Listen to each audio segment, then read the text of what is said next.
XRP 현물 ETF가 출시 이후에 12억 달러 정도가 들어왔는데도 XRP 가격은 지지부진한 상황입니다. 근데 이런 구조적인 역학들은 비단 XRP만의 얘기가 아니에요. 이미 작년 같은 경우는 비트코인이랑 이더리움 현물 ETF 처음 나왔을 때 어땠습니까? 오히려 유사한 장면들이 연출이 되고 있다는 거. 이 비트코인은 디지털 금이라는 든든한 내러티브 덕분에 실제로 비트코인 현물 ETF 출시 이후에 비트코인 가격은 오히려 하락을 했었죠. 하지만 하락 이후에 눌림목 바닥을 다지고 엄청난 상승세를 보여줬습니다. 특히나 디지털 금이라는 든든한 내러티브 덕분에 ETF 승인 이후에 가격이 제대로 상승을 했었죠. 이번에 XRP도 마찬가지입니다. 이 투자 자금이 얼마나 유입되느냐도 중요하겠지만요. 그 자금이 어떤 이유로 들어오고 나가는지 이게 더 중요하다는 교훈입니다. 그렇다면 지금 현재 시점 XRP는 왜 비트코인처럼 엄청난 상승세를 보여주지 못하고 있을까요? 결국의 정답은 이야기, 즉 내러티브의 차이로 보여요. 이 비트코인은 기관들이 받아들이기에 분명한 이야기가 있었다는 거. 디지털 시대의 금이라는 서사가 있었죠. 인플레이션의 해지 수단이자 희소한 가치 저장 수단으로 자리매김했습니다. 그래서 금리가 내리고 유동성이 풀리면 기관 돈들이 제일 먼저 찾아가는 곳이 바로 비트코인이었습니다. 실제로 2025년 올해 연준 측에서는요, 3번이나 금리를 내리면서 시중에 여윳돈이 생겼고 비트코인 가격은 단숨에 9만 달러 가까이 상승을 했습니다. 주식시장도 역시 마찬가지였죠. 풍부해진 유동성에 힘입어서 3년 연속 상승장을 이어갔습니다. 반면에 XRP를 비롯한 알트코인들은 기관이 납득할 만한 투자 이유를 보여주지 못했습니다. XRP의 경우에는 오래전부터 국제송 금융 기술로 활용된다고는 했었지만 정작 그 분야의 주류가 되었다라고 말하기는 어려웠었죠. 그러다 보니까 올해 시장에서 새로 풀린 자금들은 비트코인으로는 홍수를 이뤘다라고 할지라도 XRP로는 가뭄에 가까웠던 겁니다. 이번 ETF도 결국에는 비트코인 다음은 XRP도 오르지 않을까, 이런 막연한 기대감을 노린 자금들이 일부 들어온 거지, 이게 XRP만의 펀더멘털에 확신해서 시장에 몰려들었던 돈은 적었다는 뜻입니다. 확신이 없다 보니까 소나기 자금들은 쉽게 빠져나갔고요. 고리들은 그 빈틈을 이용해서 제갈길을 나선 겁니다. 그리고 여기에 거시경제의 복잡한 배경도 한몫을 했어요. 방금 언급했던 것처럼 2025년 같은 경우는 전 세계적으로 통화정책 기조가 전환된 해입니다. 이 미국 같은 경우는 금리를 5%대에서 3%대 중반까지 낮췄고요. 달러 가치도 약세로 돌아섰습니다.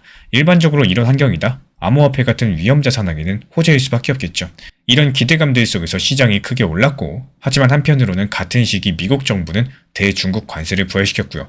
중동과 유럽에서는 여전히 불안한 뉴스들이 계속됐습니다. 이 물가가 생각만큼 빨리 안 떨어졌고요. 오히려 연말로 갈수록 다시 상승하는 이런 조짐도 보였었죠. 이게 연준 내부에서도 더 이상 성급하게 금리 내렸다가 물가 잡기 틀어지는 거 아니냐 관련 우려가 나오기 시작을 했었고, 그래서 12월달 금리 인하 폭도 간신히 0.25%포인트 그쳤고요. 내년 추가 인하에는 선을 긋는 발언까지도 나왔습니다. 즉 돈줄을 죄던 흐름이 풀리기는 했는데 동시에 이래도 괜찮은 걸까 하는 불안감이 싹 튼 겁니다. 이런 상황에서는 투자자들의 마음이 갈피를 못 잡겠죠. 이 금리 인하 소식에 환호하다가도 또 한편으로는 경기가 안 좋아서 돈을 푸나 이렇게 걱정하게 된다는 거. 지금 시장 심리가 딱 그 지점에 서 있습니다. 12억 달러나 되는 돈이 XRP ETF로 들어왔는데도 가격이 안 오른다는 것도 바로 그 이중 심리의 산물입니다. ETF 자금이 들어올 때는 혹시나 하는 기대감이 있었지만요. 막상 들어오고 보니까 역시나 하는 회의감이 고개를 든 거죠. 올해의 시장을 주도한 것은 비트코인이었습니다. 앞서 언급했던 것처럼 뚜렷한 내러티브랑 기관 수요 덕분에 시가총액 1위의 위상을 더욱더 공고히 했고요. 반면에 이더리움 솔라나 같은 코인들은 비트코인을 따라 오르긴 했었지만 상대적으로 시들을 했습니다. XRP도 7월에 3달러 중반까지 상승하면서 한때 기세를 올렸었지만요. 정작 올해 하반기에 핵심 자금들이 비트코인에 집중되다 보니까 그 후로는 힘을 받지 못했습니다. 아무래도 투자금이라는 게 한정되어 있다 보니까요. 새로운 돈들은 죄다 비트코인 ETF로 몰렸고 알트코인 쪽으로는 국지전만 벌어진 셈입니다. 그나마 XRP는 이번에 현물 ETF라는 호재가 있어서 관심을 끌었지만요. 앞서 보신 대로 그 효과마저도 현재 제한적인 상황이죠. 그리고 여기에는 한 가지 긍정적인 시사점도 있습니다. 바로 왜 안 올랐을까를 파고들면은 앞으로 어떻게 해야 오를까가 보인다라는 건데요. 아까 말씀드린 대로 XRP가 올해의 가치를 인정받으려면은 이 자신만의 확실한 스토리가 필요한데, 마침 최근에 XRP 생태계에서는 조용하게 그런 기반 작업들이 진행되고 있었다라는 거. 그 중에 하나가 바로 스테이블 코인입니다. 리플 USD, 줄여서 RLUSD 달러 스테이블 코인인데요. 이게 현재 발행된 지 1년 만에 시가총액 13억 달러를 넘겼고, 흐세 테더랑 서클에 이어서 전 세계 5위 규모로 커졌어요. 이 스테이블 코인이 특별한 이유는요. 미국에서 정식 인가를 받은 최초의 규제 준수형 스테이블 코인이라는 점입니다. 쉽게 말씀드려서 정부의 허가를 받은 달러 토큰인 셈이겠죠. 그리고 또 한 가지 주목하셔야 될 흐름은 실물 자산 토큰화입니다. 요즘에 전통 금융권에서 국채나 부동산 같은 자산을 블록체인에 옮겨오는 실험이 활발한데요. XRP도 그 물결에 올라탔습니다. 이 며칠 전에 일본 SBI랑 리플이 협약을 맺고 일본에서 리플 레저를 활용해서 부동산 펀드를 토큰으로 발행한다는 소식이 있었죠. 이미 리플 레저상에서 수억 달러 규모의 채권, 부동산 같은 이 토큰이 발행되어 있다는 집계도 있었고, 이게 무슨 의미냐? XRP 네트워크가 더 이상 암호화폐 거래에만 쓰이는 게 아니라요. 이 전통 금융자산을 담는 그릇으로도 활용되기 시작했다는 뜻입니다. 이렇게 되면 어떤 일이 벌어질까요? 만약에 은행이나 펀드들이 리플 레저를 통해서 자산을 주고받고 또 달러 토큰을 결제에 쓰고 필요하면 XRP를 빌려다가 유동성을 제공하는 세상이 오게 되면은 XRP의 수요랑 가격 형성 구조는 지금과는 완전히 달라지게 된다는 거. 지금까지 XRP 가격은 거의 전적으로 투자 수요, 그것도 일부 투기적인 수요에 의해서 결정이 됐습니다. 하지만 앞으로는 네트워크 사용에 따른 실질적인 수요, 즉 결제랑 금융 인프라 수요가 더해지게 될 거예요. 그렇게 되면 가격의 변동성도 줄어들 거고요. 비트코인 등과 상관없이 이 독자적인 움직임을 보일 여지도 커집니다. 물론 그런 미래가 바로 내일 오진 않겠지만요. 방향성이 이미 그쪽으로 잡혀 있다는 거, 결국에 중장기적으로 XRP는 가치를 인정받을 수밖에 없다라는 말이겠죠. 중장기적으로 성장 동력을 얻으려면은 분명히 비트코인과 다른 길을 가야 된다는 말, 이제는 피부에 와 닿으실 겁니다. 스테이블코인, 토큰화, 기관용 대출 같은 이런 퍼즐들이 맞춰지면요. XRP는 글로벌 금융 인프라 코인이라는 완전히 새로운 이야기를 쓸 수가 있게 될 겁니다. 그리고 문제는 이런 과정에서 시장 투자자들이 얼마나 버텨낼 수 있느냐입니다. 눈앞의 가격 움직임만 보면 답답할 수도 있겠죠. 남들은 다 오르는데 왜 내 코인만 못 가나 싶고 좋은 뉴스 나와도 시원찮으니까 속이 터질 수밖에 없습니다. 하지만 한 걸음 물러나가지고 큰 그림을 보시면은 오히려 그 구조를 이해하시게 될 겁니다. 고래 투자자들이 왜 ETF 호재에 오히려 팔았는지, 기관 자금이 왜 비트코인만 노리고 있는지, 또 리플 XRP는 어디에서 길을 찾아야 되는지가 보이기 시작을 할 거예요. 이런 구조를 알고 나시면은 투자 전략도 분명히 달라질 수밖에 없다라는 거. 결국에 지금 시점 가장 중요한 건요. 남의 움직임에 휘둘리지 않는 자신의 원칙을 세우시는 겁니다.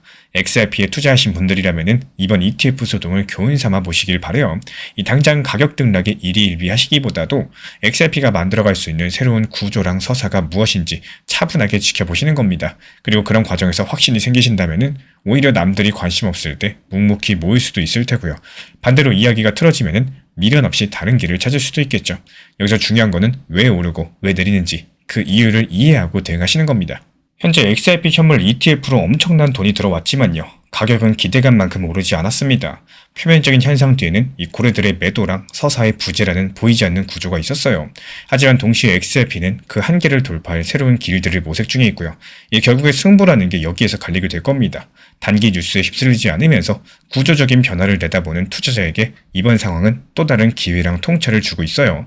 12억 달러가 들어와도 안 오르는 코인이라는 냉소를 뒤집어가지고 이제는 또 다르게 움직이는 코인으로 거듭날 수가 있을지 XRP의 다음 장을 함께 지켜보시죠. 가치 투자의 아버지 벤저민 그레이엄은 이 시장의 본질을 꿰뚫는 명언을 남겼습니다. 단기적으로 시장은 인기투표 기계지만요. 장기적으로는 체중계다. 지금 XRP 가격이 멈춰있는 것은 당장의 화려한 인기투표에서 잠시 소외되었기 때문일 수 있겠습니다. 하지만 실망하지 마십시오. 우리는 오늘 가격표 뒤에서 조용하게 하지만 확실하게 늘어나고 있는 실질 가치의 무게를 확인을 했습니다. 스테이블 코인, 실물자산 토큰화, 금융 인프라라는 이 묵직한 무게추가 XRP라는 저울 위에 하나씩 올려지고 있다는 거. 가벼운 인기는 바람처럼 사라지겠지만요. 무거운 가치는 결국에 시세라는 이 저울의 눈금을 움직이게 만듭니다. 포트폴리오 구성과 원칙 매매는 거창한 기술이 아니라 욕심을 줄이고 기다릴 줄 아는 태도에서 시작된다는 점을 말씀드리고 싶어요. 포트폴리오 구성이나 원칙 매매라고 하면은 괜히 어렵게 느껴지고 전문가 영역처럼 생각하시는 분들이 많이 계시는데요. 사실은 그럴 필요가 전혀 없습니다. 여기서 핵심은 정말 단순해요. 내가 한 번의 선택으로 모든 걸 걸지 않겠다는 태도, 그리고 몰빵 투자가 얼마나 위험한지 스스로 체감하고 알고 있는 거, 이 두 가지만 있어도 절반은 이미 갖추신 겁니다. 아무리 리플을 좋아하고 장기적으로 좋게 본다라고 하셔도요. 리플 한 종목의 모든 자금을 한 방에 풀매수하는 것은 확신이 아니라 욕심에 가까운 선택일 수 있습니다. 이 시장은요. 내가 생각하는 것보다 훨씬 더 오래 버티게 만들고 훨씬 더 깊게 흔들 수가 있기 때문이에요. 그래서 중요한 건요. 지금 안 사면 끝이다라는 조급함이 아니라 지금 안 사도 매수할 타점은 다시 온다라는 마인드를 가지시는 겁니다. 이런 여유가 있어야지 분할 매수가 가능하고요. 이런 여유가 있어야지 시장이 흔들려도 내가 같이 흔들리지 않습니다.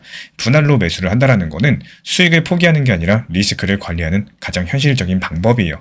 조금씩 들어가고 상황을 보면서 대응하고 이 시장이 더 준다면은 더 낮은 가격에 받을 수 있는 이런 여지를 남겨둘 줄 아는 거, 이게 바로 원칙 매매의 시작이겠죠. 제가 안내드리고 있는 리플 전용방에서도요, 원칙 매매, 포트폴리오 구성에 대해서 정말 중요하게 말씀드리는 이유 중에서도요, 미국 시장이 활발하게 움직이는 새벽 시간, 이 갑작스럽게 나오는 급등에 대해서 누구나 대응하기가 어려운 게 사실입니다.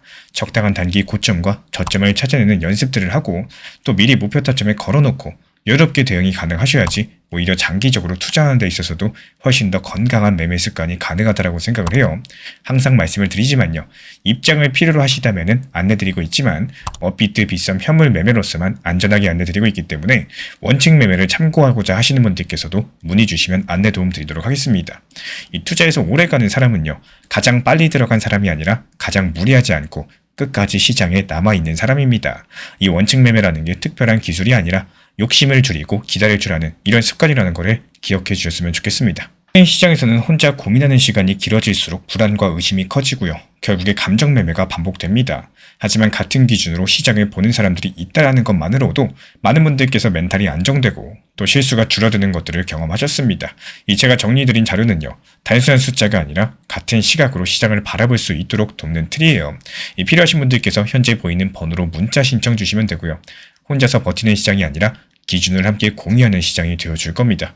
리플 XRP 투자에 있어서 이제는 투트랙 전략이 반드시 필요해지고 있습니다. 무턱대고 몰빵하거나 반대로 또 손 놓고 기다리는 시대는 끝났어요. 첫 번째 트랙은 매달 분할 매수하시면서 시장이 빠지든 말든 일정 비중으로서 리플을 꾸준히 모아 나가시는 겁니다. 이거는 시간과 리스크를 분산할 수 있는 가장 효율적인 전략인 거고, 그리고 두 번째 트랙은 남은 현금 비중으로 알트코인 단타로서 굴려 나갑니다. 수익이 나면은 그거를 다시 리플에 재투자하시면 되는 거고, 이게 바로 수익을 만드는 순환 매수 전략이 되실 거예요. 그런데 여기서 중요한 거는 단타 하실 때 조심하셔야 되는 거예요. 단타 매매 중독되면 끝장입니다. 이 매매 중독을 절대 조심하셔야 되는 거고, 예를 들어 가지고 시장이 과열인데도 지금 아니면 기회가 없다, 이런 조급한 생각에 RSI 지표가 이미 고점인데도 불안해서 또 들어가고 결국에 수익은커녕 손실만 쌓이게 되실 겁니다. 그래서 저희 채널 차원에서는 한 가지 원칙이 있습니다. 확률이 높은 날만 진입을 하세요. 그리고 시장 전체가 과매도 구간일 때, 비트코인 기준 RSI가 바닥을 찍을 때, 그때 알트코인 중에서 최근 거래량이 급등한 종목이 과매도의 경우 MACD, 볼린저 밴드, 이동평균선과 일목균형표 참고해서 신중하게 매수 진입 타점 들어갑니다. 그리고 그 외에는 아예 매매를 쉬는 날도 반드시 있어야지 진짜 단타인 거고, 그렇다면 이걸 어떻게 구별할 수 있는지 궁금하실 거예요.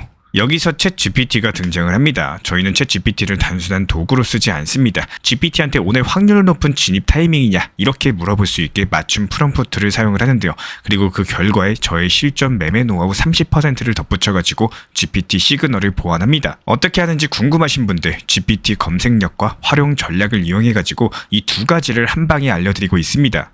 현재 보이시는 번호로서 리플 단타라고 문자 남겨주세요. 지금 이 영상 보신 분들에게만 오픈합니다. 그냥 GPT 쓰는 법이 아니라 투자로 연결되는 GPT 사용법 지금 바로 알려드리도록 하겠습니다.